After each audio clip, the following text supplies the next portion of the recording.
What's going on, everybody? Welcome back to another edition of the Dolphins In Depth podcast. I'm Daniel Oyefusi.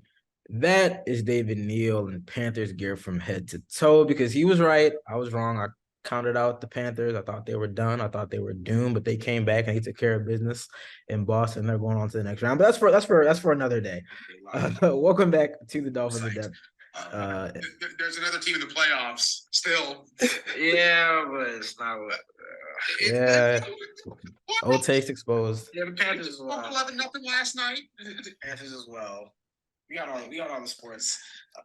Yeah, old takes exposed. You win some, you lose some. I lost that one, but regardless, Okay. another which pretty much sets us up for talking about the NFL draft, the annual pick and pray hypothesis and hope. exactly. Where the guys who are paid a lot of money to know something, kind of know something, right?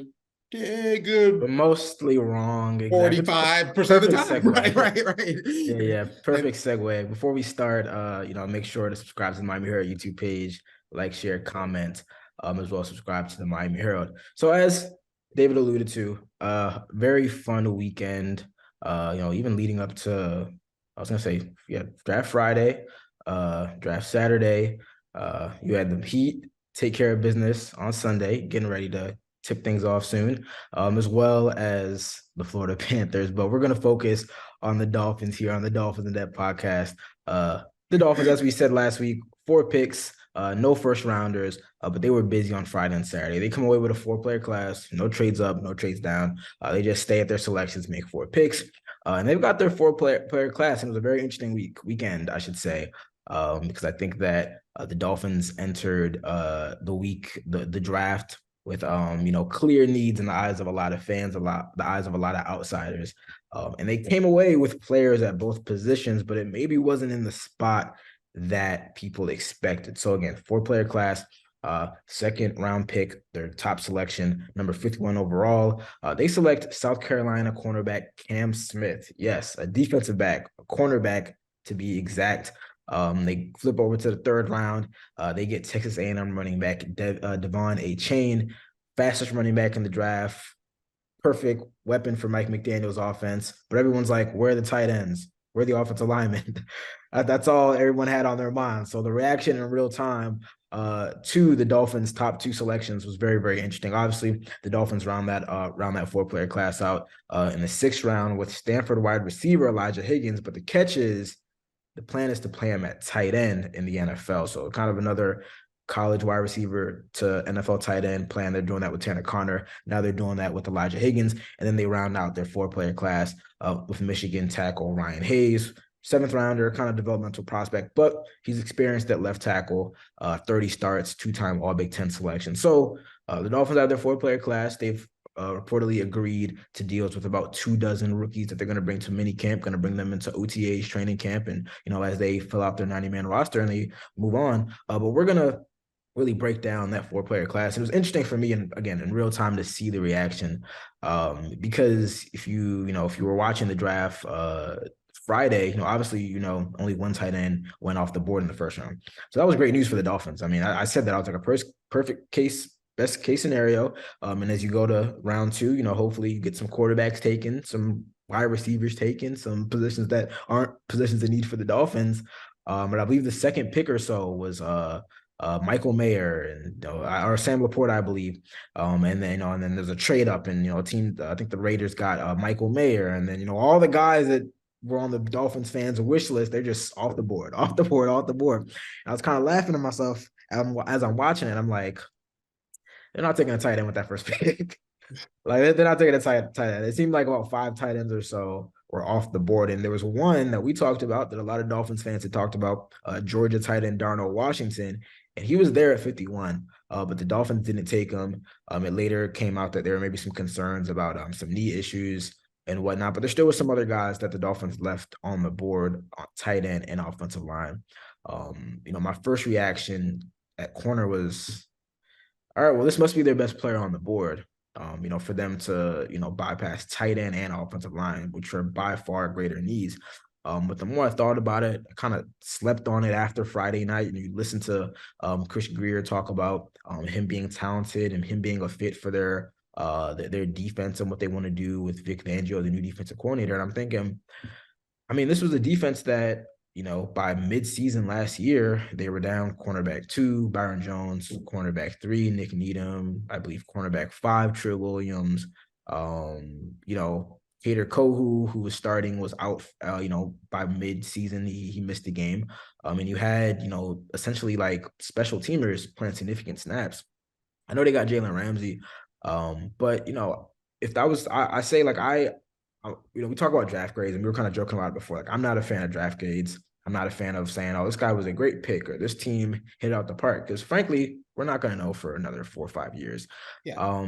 But I tweeted it in a thread, Saturday morning. Like, I can respect the process. So if the Dolphins said that was the best player on their board, so be it. I'm fine with them taking their highest ranked remaining cornerback on the board, then maybe reaching for a tight end who was significant slots or an offensive lineman who's significant notches down where they had. And Chris Greer said, we're trying to take the best player available. We don't want to reach for need because then you get into trouble. So it's in a vacuum, it's maybe not the greatest pick. A lot of people are saying, is he going to play for us in year 1? I don't know. I think there's a pathway to do that. But in a vacuum, maybe not the greatest pick, but in the grand scheme of, building up depth, building up talent, like I think it was a solid pick. Well, I think cornerbacks, there are certain positions in each sport that you just can't have too many of. Yep. Now if trading was more common, players was more common in the NFL, corner would be even more in that on that short list that was separated from the players you can't have too many of. And I'm not sure you can have too many good corners. Teams are coming out there, they'll line up 3-4 wide, or you get the 2 wides, you got somebody, at least one player in the slot. So, okay, okay, let's have 3 corners and 3 guys with ball skills would be pretty nice, I'm sure, for any defensive coordinator. And so, yeah, one thing that Mike McDaniel noted, because the drafting of Cam Smith actually brought forth the question, and I think it was a Saturday night, was like, is Jalen Ramsey going to play safety? Because there was a lot of people that were kind of speculating maybe he could do that as he's getting older. And they said, nah. I mean, even Jalen Ramsey himself kind of teased it on social media, but Mike McDaniel said, and along with saying that they view him as a top-notch corner, they said, Vic Fangio mentioned how, like, most teams, like, their base defense personnel is 3 cornerbacks on the field anyway. Like, the Dolphins didn't do that a lot last year, but for the most part, teams are playing 50-60% of their snaps in nickel personnel. So it's not out of the realm of possibility that if Cam Smith, quits himself well, and the defense, he could see significant snaps as a rookie. I mean, Nick Needham is coming off an Achilles injury. Trill Williams is coming off an injury. Obviously, you have Kader Kohu. But outside of that, I mean, it's Xavier Howard, Jalen Ramsey, and Kader Kohu. I mean, if he beats Kader Kohu out, he's playing, virtually every down.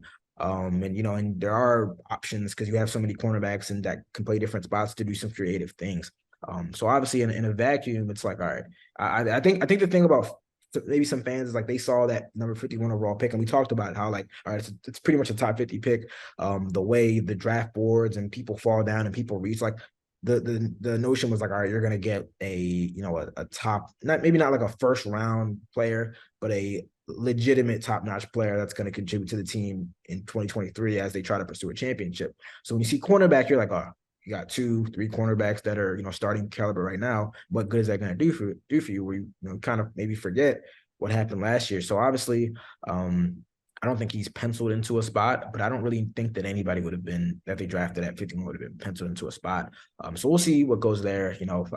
I think that going down the draft, Devon Achane, like that pick, he also enters a crowded running back room. I think there's a lot of potential there, because Raheem Mostert said it when we spoke to him earlier today. You can't teach speed. And that guy has 4.3 240. I know he's a little bit undersized, but you would think that Mike McDaniel can find some creative ways to use him. I mean, I think he was the only Power 5 player to score on a rush, a catch, and on special teams on a return.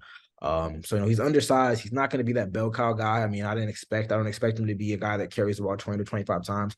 But when you talk about the creative ways to use him on offense and the ways that maybe Tyreek Hill and Jalen Waddle can open things up for him and vice versa, I think it was a really solid pick in the third round. It was the highest pick they used on a running back, since 2016 with Kenyon Drake. What would you think there?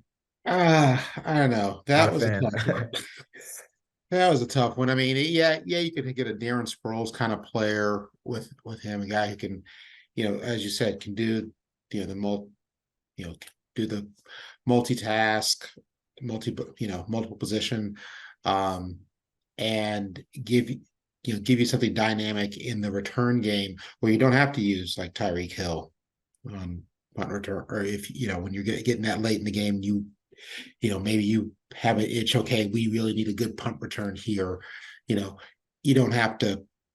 You don't have to go for Tyreek, and maybe this guy maybe a chain can, put some electricity into the return game, and yeah, you can't teach speed, but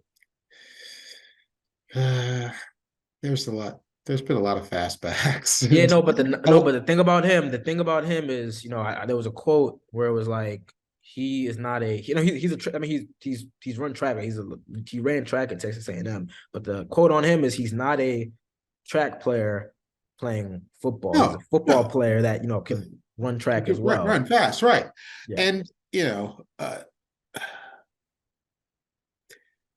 like again, there's been a lot of fast football players who, and it's just at the running back position, you love speed at any position, but I don't know, that seemed to me to be as a third round pick to say, hey, can we really address something that try to address a hole with somebody who, okay, maybe they're flawed, but there's a flaw there, but you can develop them into, filling that hole, filling that role.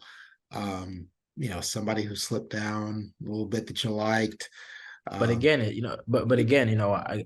I'm not in their draft room. I'm not in their war room. If that was their top, obviously, I'm gonna say this is a guy that McDaniel really, really wanted. McDaniel, like, that was clear talking to him Friday night. And McDaniel said he was even worried that Achane was not going to be available at 84, and he kind of wanted to trade up. And Greer was like, "Relax, it's just a process," and he dropped to them. So again, if that was that, it was clear that was a Mike McDaniel pick. Obviously, he said all of them wanted him, but that was a real Mike McDaniel pick. But again, I don't know the process, but if that was their top guy, and one thing that I also want to point out is that Chris Greer has pointed out the fact that these picks, there are short-term investments in terms of maybe what they can do in a year or two, but they're actually long-term investments. I mean, with the cornerback, Xavier Howard, he didn't have this season up to his standard. They're hoping that he can play up to his standard. But there's ways by which they can get out of the contract after 2023. There's ways by which they can get out the contract of Jalen Ramsey in 2024. I mean, they've got Nick Needham coming off a significant Achilles injury. We saw what happened with Byron Jones. I don't think that we should assume anything with Nick Needham's recovery, even though we hope that he comes back to his pre-injury form. At running back, you got a bunch of guys who are essentially all four of the guys that they signed. They're either on 1 year re-signed. They're either on 1 year contracts, or they're on 2 year contracts that you can get out of after 1 year. So as much as you might look at it in the terms of, all right, what are you going to do for me in 2023? The Dolphins also have to look at it as like, what are you going to be able to do for me in 2024? So again, I think that also maybe part of it is that all of us had talked about those two positions, tight end and offensive line, so much that was on people's minds that they got to get that with their two picks. There was a run on tight ends and offensive linemen on day 2, and I know there were some guys left, but and we mentioned this last week. Like, we talk about all these guys that they could pick, but we don't even know behind closed doors what they really thought about them. So obviously, you don't address your top 2 needs with the top 2 picks. But the roster, to me, in my eyes, is in really good shape. We're going to talk about this, after the break.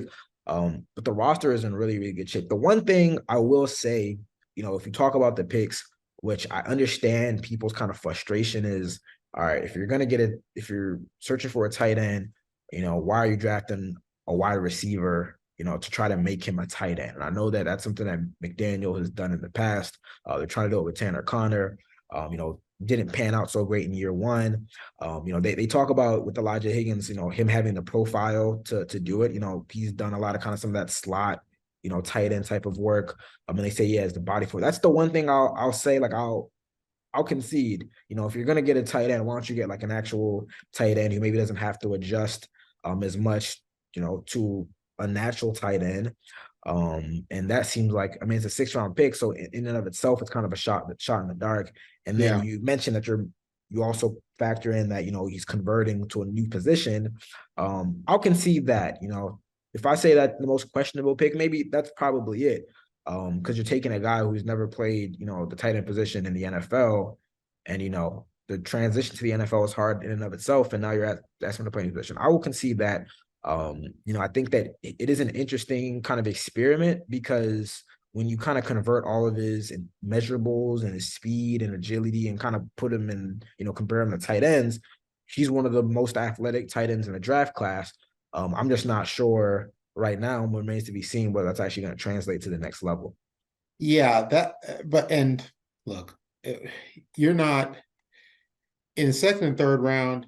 You can be addressing a need that you have on your team. In the 6th and 7th round, you're trying to get somebody. You're trying to get somebody who's going to make your roster. That's it. You're trying to get somebody who's going to make your roster, and if they can, fill a role for you that you need, all the better. But it just it's by that point people really are kind of, they have their lists and they have everybody graded and everything, and but even at that, they're still throwing darts, and it's just by the 6th and 7th round, they're throwing darts blindfolded. And so I don't know if it matters if they took an tight end by trade there. There was one, I believe, I'm blanking on the player that was available, but there was one tight end that was kind of a notable name in terms of, potential Dolphins fits that was available, and I think the Dolphins passed on him as well. But when you're in the 6th round, it's like the hit rate is very low compared to the average. So it's incredibly low. And if you try to convert this guy to tight end, it doesn't work. Okay, I'm not gonna say it's a wasted pick, because it's a 6th-round pick. I'm not gonna 6th round, right? I'm not gonna knock them for that. And who knows? Okay, let's say again, this is one of those who knows. It's a 6th-round pick. Okay, the guy, let's say he doesn't work out converting a tight end. Does he have value as a wide receiver, or does he have value on special teams? Well, yeah, that's what I was gonna say. I know somebody said, like, I'm not sure if he can make the team. I think that if he can play special teams, they'll find a way. Obviously, there's a lot of talent on the roster, but they drafted these guys for a reason. I think that if he, that's what I see for him at first. Playing special teams, trying to learn the nuances of the position. I'm not saying he's gonna be a starter as a rookie. I'm not saying he's gonna play a bunch of snaps. 6th round, 7th round, these are developmental prospects for the most part. There's a reason why they're available that late, but there is something appealing, and obviously they saw something in him. But now he's going to be making that switch to tight end, so we'll see how that goes. Again, 6th-round pick. I'm not holding high expectations and expecting a whole bunch in year 1 or even year 2.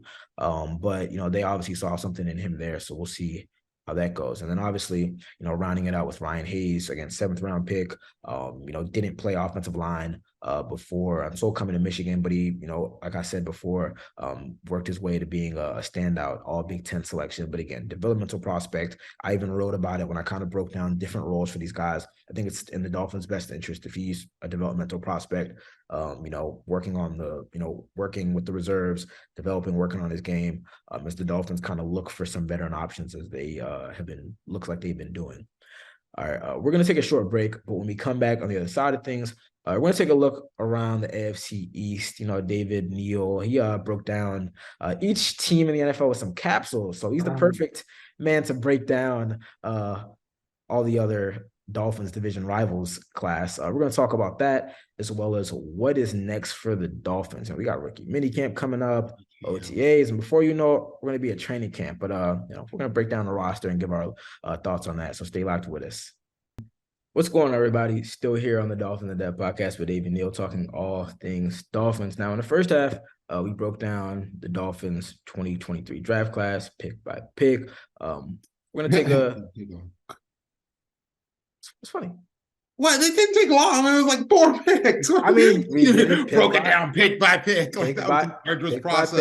Pick by pick, 4 picks. Yeah. Now we're going to take a step back, though, and look at the AFC East. I know David did capsules for each team after the draft. So like I said, he's the perfect guy to kind of break down. I want to know what stood out to you as you kind of looked at what the Dolphins division rivals did. Anything stick out to you? I know obviously the Dolphins set out the first round while their counterparts had some picks. Anything stick out to you on day 1, day 2, anything like that?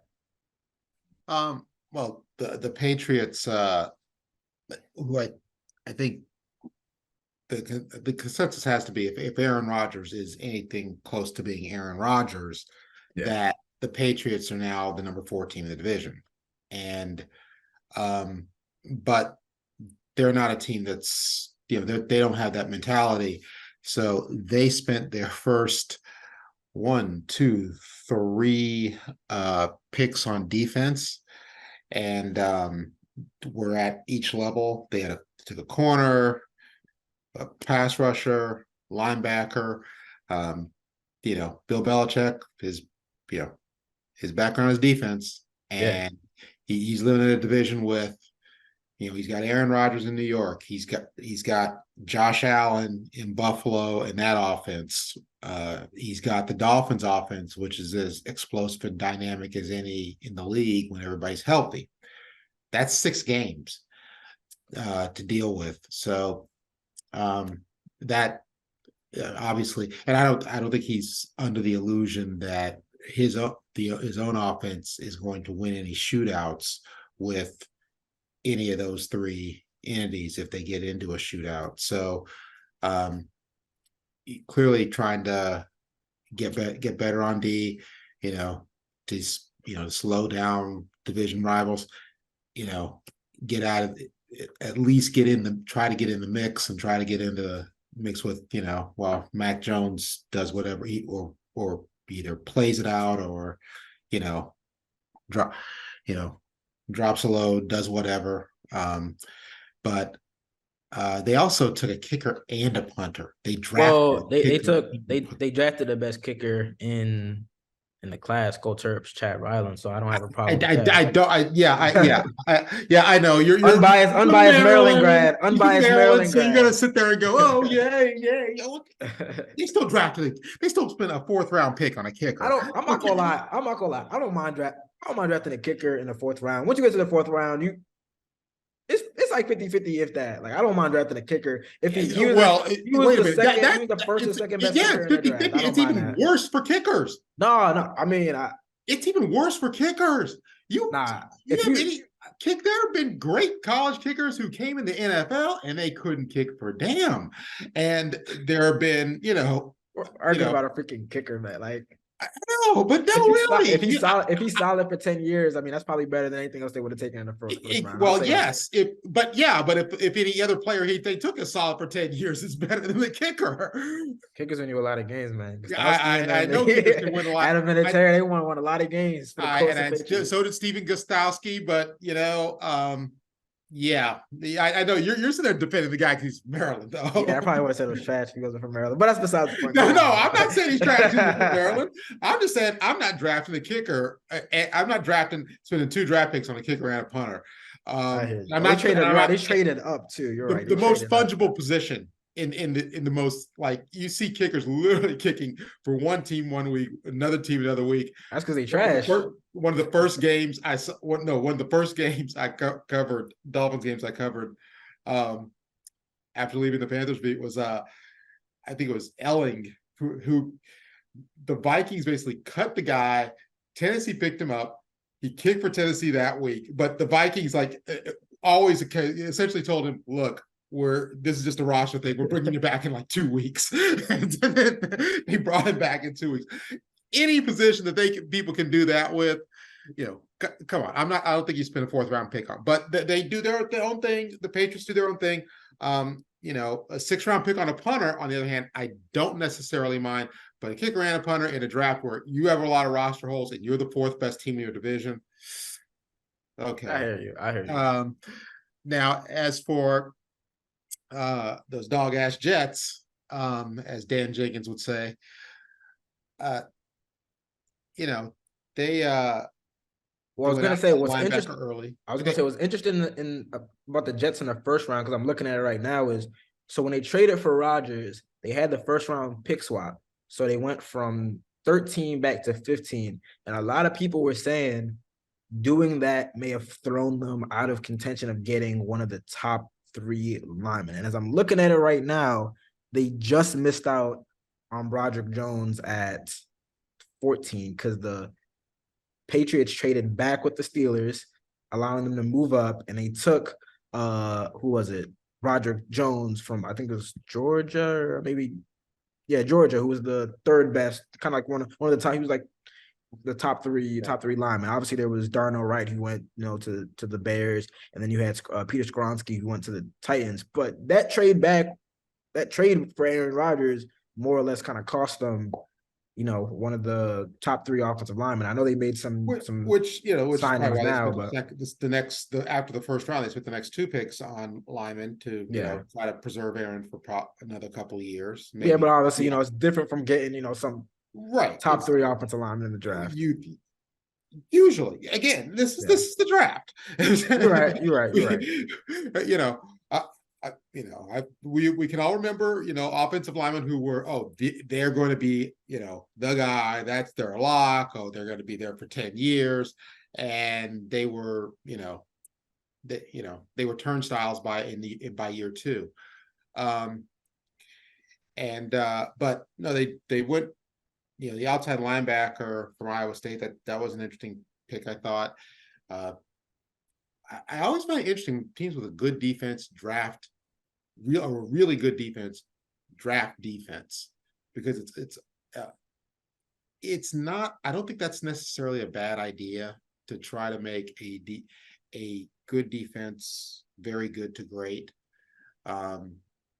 because even though it's a high flying game these days, you do have to put up points, but you can stop people, you can slow them down. I mean, and get them into games they're not used to these days. That's got value. That still has value. Yeah. That was, I thought that was interesting out of them. Buffalo, obviously, they went tight end. It's kind of an interesting pick. I know some people were saying they might go wide receiver there. Yeah. They get probably the best pass catching tight end in the draft, and probably the top tight end in the draft. So he'll be kind of a big slot receiver, more or less. Which, that's with Dalton Kincaid, that's going to help them. Then they went with a offensive guard. Well, that's one of the players the Dolphins passed up at 51. Osiris Torrance from Florida. That was the name that was kind of linked to the Dolphins as a potential pick at 51. Right. So that's one of the guys they passed on.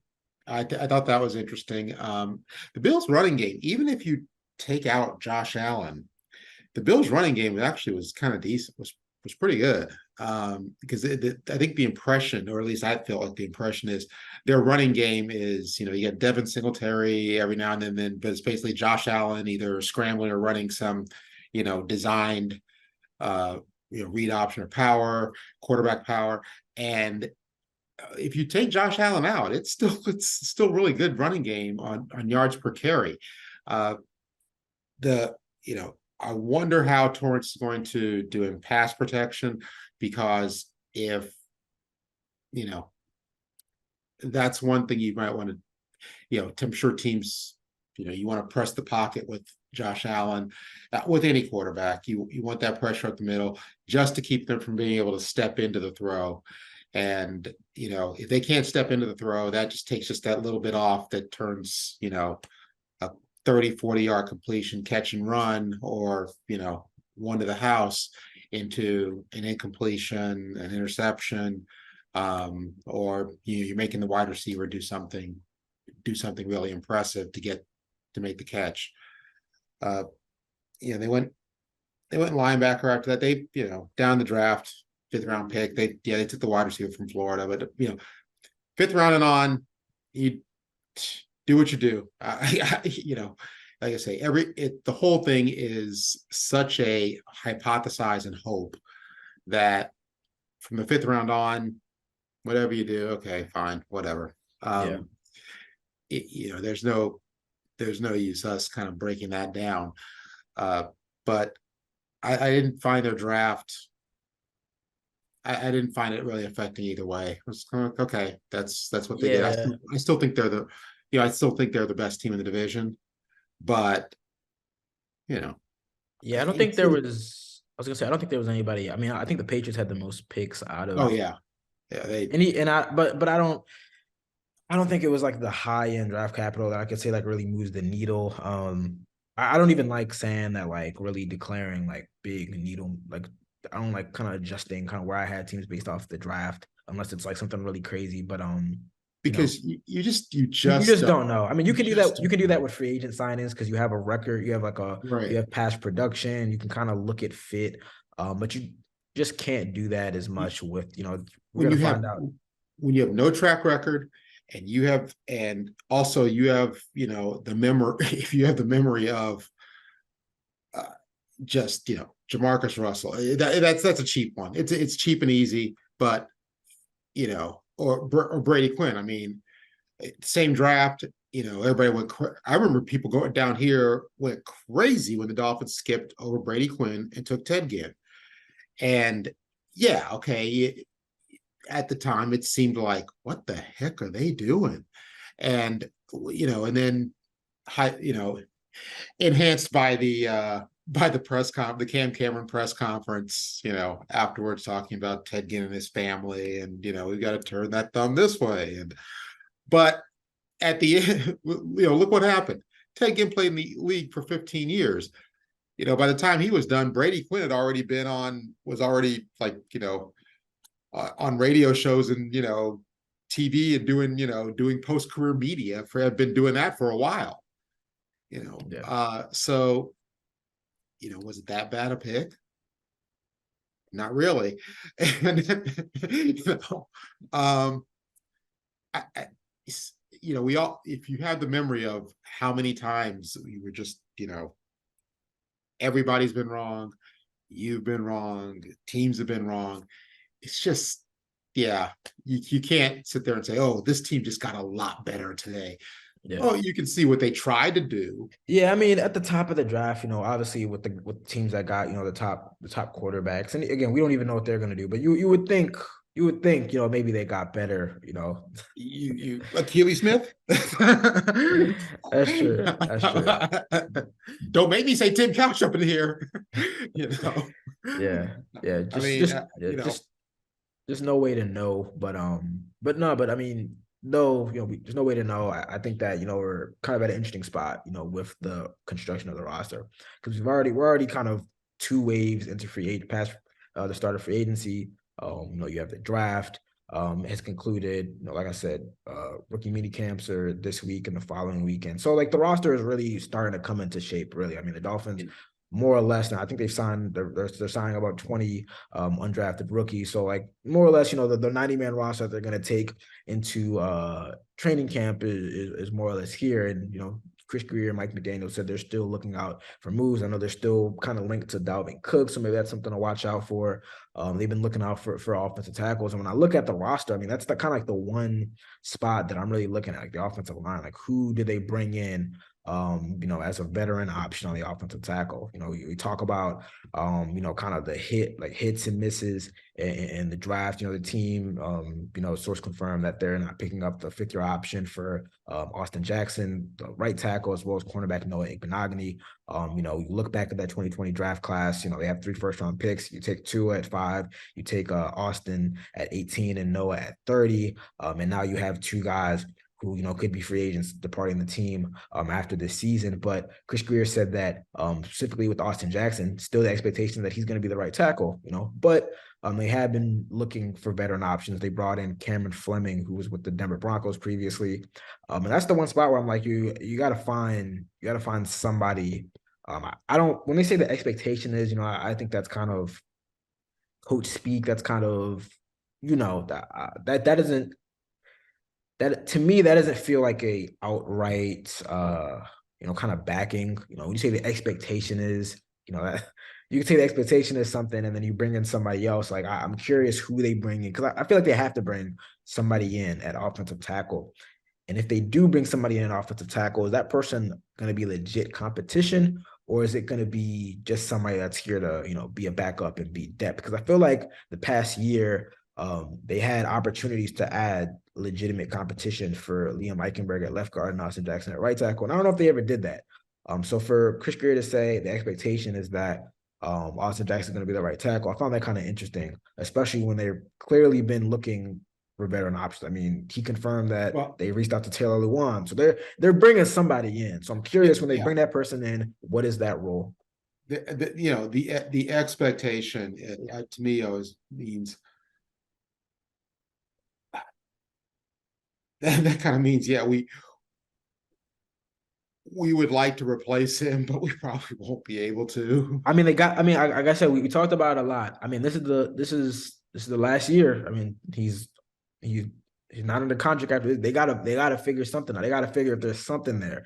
Obviously he dealt with a lot of injuries. He only played in 2 games and really played more or less 1 game when you combine all the snaps. But when you invest a top 20 pick in an offensive tackle, they're riding it till the wheels, fall off, and there's nothing there. Like they're gonna figure. I mean, this is the year they got to figure out if they got something there. So I understand it, but given the aspirations of this team, it's not like they're rebuilding. The first couple of years, all right, but it's like, you can't have Austin be, or different players be kind of the weak links on that unit when there are other guys who can get the job done and prove it to be an upgrade. Yeah, right. And one of the signs of a good organization in any sport is to recognize and acknowledge your mistakes and move on from them. Well, I think they did that with Noah, with bringing in Jalen Ramsey, some of the other moves they made. I think they see it there. And Noah himself, it looks like he's going to have to compete just to be on the roster. I think more or less Austin Jackson is going to be on this roster, barring something catastrophic. I think he's going to be on the roster. I can't say the same thing about Noah, but it's just interesting that, they saw a way to upgrade. I mean, they brought Teron Armstead in, last offseason, but they just moved him from left tackle to right tackle. I'm talking about Austin Jackson. They've never really found a replacement for him. I don't know if that's because they couldn't find one, or because they didn't want to find it. Maybe they didn't want to invest that much money when they, still had him being a recent high draft pick.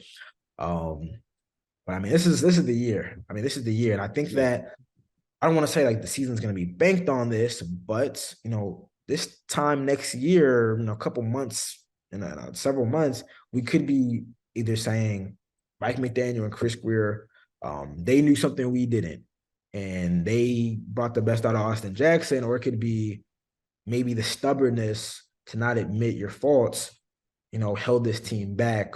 And, with you not finding an adequate replacement or adequate, player that could, prove to be an upgrade. I think, I mean, it's definitely a risk. I'll say that. but they're, when you invest that much capital, that much draft capital in a player, you're going to be reluctant sometimes to maybe admit where you went wrong. Sometimes you got to know when to cut bait, but they see something. It doesn't. At some point, it doesn't matter how much, they drafted him in 2020. This is 2023. It doesn't matter where they drafted him. It doesn't matter. It really doesn't matter now. Okay, you spent a first round pick, you spent a second round pick, whatever. Now he's a player who either you feel like can contribute to your team and makes your team better, or he's a player who doesn't. He's a player who's not playing to where you wanted that position. If the latter is the case, it just doesn't matter where he's drafted anymore. Doesn't matter the first round pick anymore. Okay. I mean, I'll say this: if he was a 5th round pick, it wouldn't be the same. I mean, it wouldn't be. I don't think he'd get as much of a leash if he was a 5th round pick. Probably not. But again, Or 4th round pick. Organizations do that. You see organizations do that where you see them. They think, okay, they take guy in the 3rd round, and by a couple years later, they're like gone. And you're like, what the heck was it? We're wrong. Let's move on. The ability to admit your mistakes, move on from them, address the holes that they leave behind, and that is a sign of the best organizations. And the best organizations are the ones who get to the top and stay up there year after year after year after year. And it's not just because they have a great quarterback, it's or a great coach. It's the whole thing. And the Dolphins have done a really good job building this roster. Clearly should be considered contenders in the AFC. Maybe it's just fine. Maybe Austin Jackson will be just fine. And maybe the sack that ends their season in January at some point, and the divisional round or something like that will come off that side, and we'll be like, hell, Yeah, I mean, certainly, again, it's certainly a risk. They've remained very steadfast to kind of their support for him. Went through a lot of injuries, so tough to really say anything about his 2022 season. But he looks like he's been training this offseason. Again, they say that's the expectation that he's going to be the starter. But like I said, they've been looking at some veteran options. So it will be interesting to see what they do in a couple of weeks. Obviously, they've got kind of the windfall, the $13.6 million coming from the Byron Jones release. As a post-June 1 cut that comes in about a month. So we'll see what they do. They're going to have a lot of money to make more moves.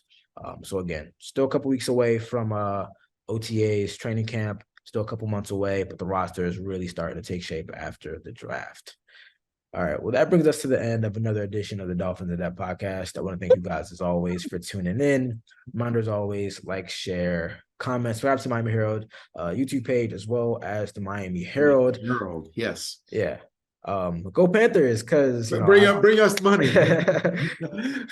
All that good stuff. Go Panthers. Go Heat. We'll see how they do. Let's go home because they're getting ready to play. I gotta give a go Panthers because I counted them out, so I'm trying to get on the good side now. We'll be back soon to talk some more Dolphins football, but until then, you guys take care. See ya.